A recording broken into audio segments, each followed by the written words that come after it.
putting some pressure down. What I'm doing at this point is I'm sealing the rice on the rice right here. And then what I'm going to do is I'm going to roll it so the seam is on the bottom.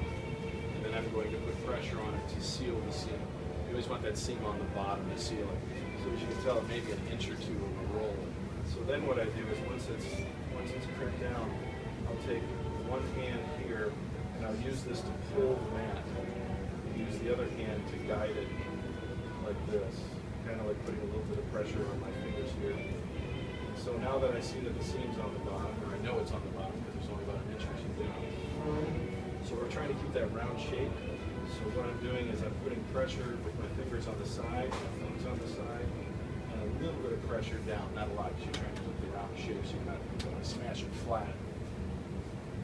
And you can be pretty aggressive with this. You can put a lot of pressure on it. It doesn't really need a lot of pressure on it. And then at this point you can look at your seam. You can see the seam is right here. It's sealed very well. If you don't like the seam, you can come back over top with your thumbs and do it again.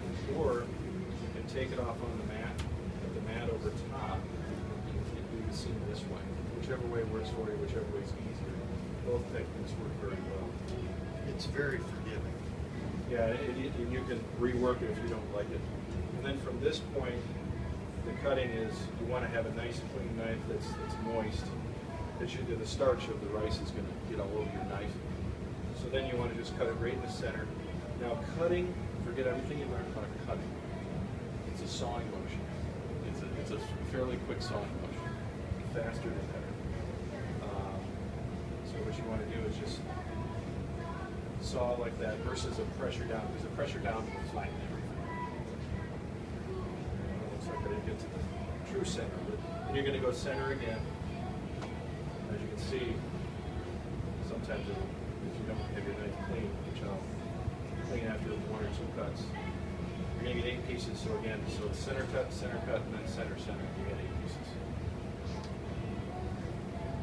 And they are going to vary in size. Don't have to worry about that being perfect.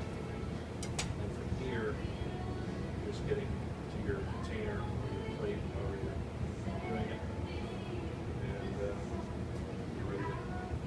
you're ready to package and sell.